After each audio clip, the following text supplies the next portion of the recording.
Vape гэж юу вэ? Vape гэдэг нь электрон тамхи буюу vaporizer-ыг хэлнэ.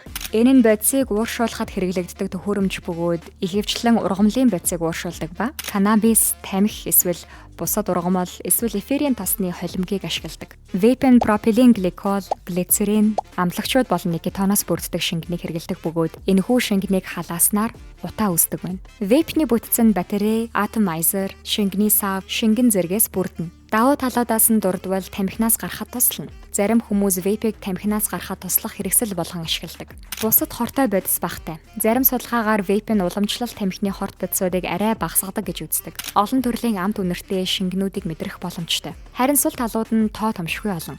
Vape-ний урт хугацааны нөлөө зарим судалгаагаар эрүүл мэндэд сөрөг нөлөө үзүүлнэ гэж гарчээ. Vape-ний хэрэглээ нь тамхинд орох магадлалыг нэмэгдүүлдэг. Vape үйлдвэрлэлийг бацдаг хамгийн том улс бол Хятад. 2021 онд Хятад улсад vape бүтээгдэхүүнийг төрийн тамхины монопол захиргаа хяналтандаа авч, шинэ журам баталсан нь vape-ний худалдаа хэрэглээнд хязгаарлалт тавьсан байна. Энэ хүрээнд vape-ийг худалдах хэрэглэх боломжгүй болсон. Шинэ журам нь 2022 оны 10 дугаар сарын 1-ээс эхлэн хэрэгжиж эхэлсэн байна. Энэхүү хоригн жимс болон бусад амттай vape бүтээгдэхүүнүүдийг борлуулахыг зогсоож зөвхөн тамхиг зөвшөөрсөн байна. Гэхдээ хамгийн амар нь гадагшаа экспортод зориулсан бүтээгдэхүүнүүдийн хувьд эдгээр хязгаарлалтууд үйлчилдэггүй. Энэ журам гарснаар Хятадд vape-ний хэрэглээ багассан байхад манай оронд эсэргээр улам бүр хөгжсөөр. Хүн бүр л уугч мэт энэхүү зүйлийг хэрэглэсээр ямар ч хориг заалт журам байхгүйгээс гадна тэр чигээрээ уушигны асуудалтай бүхэл бүтэн үе яасв. Та эргэн тойронд байгаа хайртай хүмүүсээ энэхүү донтуулагч зүйлээс хол байлгаж автсан нэгнээ хүлээн зөвшөөрч ойлгуулж гаргахад нь